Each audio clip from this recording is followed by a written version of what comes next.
Now, some of you have thought about problems of knowledge, problems of metaphysics, that is, freedom and determinism, mind, body, what kind of beings are. Sometimes, maybe to some of you, they're not exactly the kind of things you think about every day. But the third problem we're going to be talking about is something that just about everybody has an opinion on one way or another. It's a problem in philosophy of religion, and it is the problem of justifying religious belief. And by religious belief, I'm talking in particular about, belief in a God. And, we can start with the question, have you ever thought about religious matters?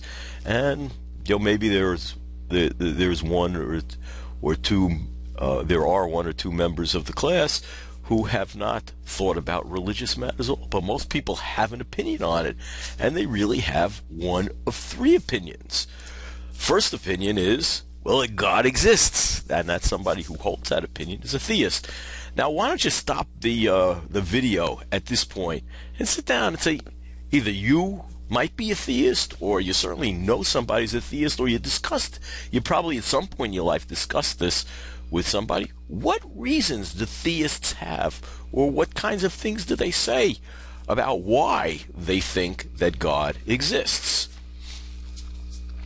And what I'd like you to do is stop the recording and write a few of these reasons down, see what you end up with.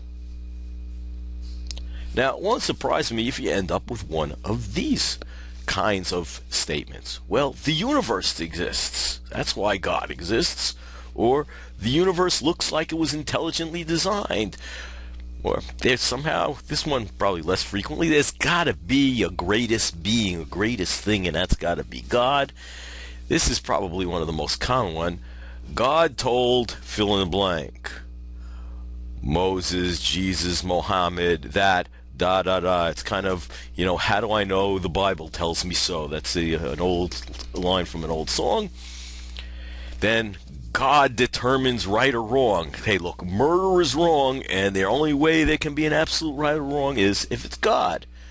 I mean, these are reasons that people have cited in conversations. Oftentimes you hear people tell them, if you go to over on your appropriate day a church, synagogue, mosque, or some other place of Western worship, you'll hear things like that. Now there are people who say that God does not exist, and that position is an atheist position.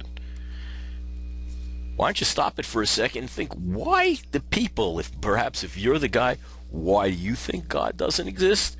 Or if you know somebody who's an atheist that you've had a discussion, what kinds of reasons does he or she cite for thinking that? Now there are a lot of reasons that people cite. There's some questions that they bring up, but one of them is that, and a common one is, look, there's so much evil in the world. There's just too much evil in the world for there to be a God. Now, there's a third position you can take, and that is, there's just not enough evidence. I don't know what to do. And we call that suspending judgment. And the guy that holds that position is an agnostic.